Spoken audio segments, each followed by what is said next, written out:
ঐক্যবদ্ধ হলে এই খান আখতারুজ্জামানকে কোথাও খুঁজে পাওয়া যাবে না।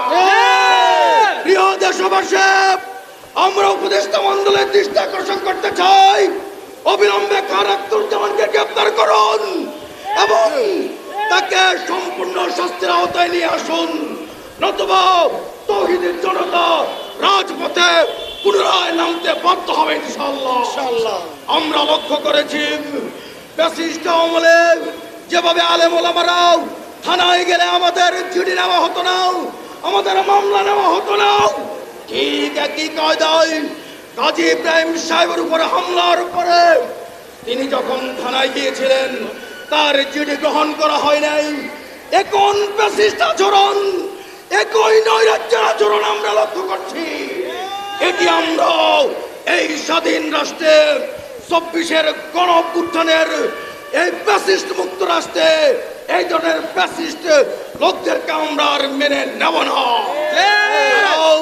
আমাদের চিঠি গ্রহণ করেন নাই, যারা হুজুরের মামলা নেন নাই, তাদেরকে বলবো অতি দ্রুত হুজুরের সাথে কথা বলুন, হুজুরের মামলা নেন, নতুবা আপনার চেয়ার থাকবে না।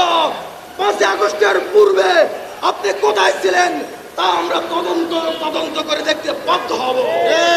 প্রিয় দেশবাসী, ওলামায়ে কেরামের অত্যাচার করবেন, কেউ রেহাই পাবেন না। কাজী ইব্রাহিমের উপর যে অত্যাচার করা হয়েছে এর জন্য সকলকে ঐক্যবদ্ধভাবে থাকতে হবে। এরকম কোন অন্যায় অত্যাচার করে ওলামায়ে কেরামের উপর যেন না হয়।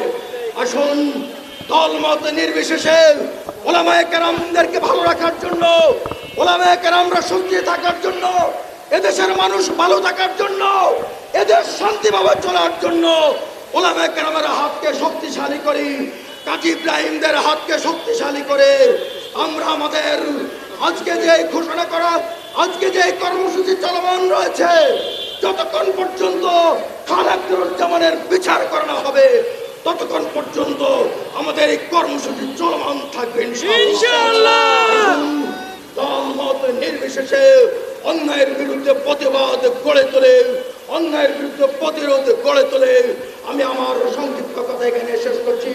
খোদা হাফেজ। বাংলাদেশ জিন্দাবাদ।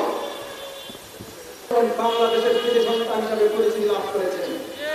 সাংবাদিক ভাইরা সহ এখানে যারা উপস্থিত আছেন তারা সকলের অবগত আছেন, কাজী ইব্রাহিম সাহেব বাংলাদেশের সম্পদ, আলেম ওলামাদের সম্পদ এবং ইসলাম মুসলিমের একজন বড় ধরনের সম্পদ।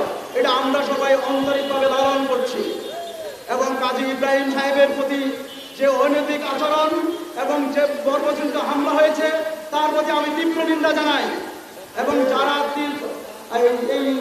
এই নিন্দা জানাচ্ছি এবং যারা এই আক্রমণ করেছে তাদেরকে অতিবিলম্বে গ্রেপ্তার করে সুনিশ্চিতভাবে এবং আমাদের কাছে এটার একটা ব্যাখ্যা দেওয়া উচিত আমি মনে করি।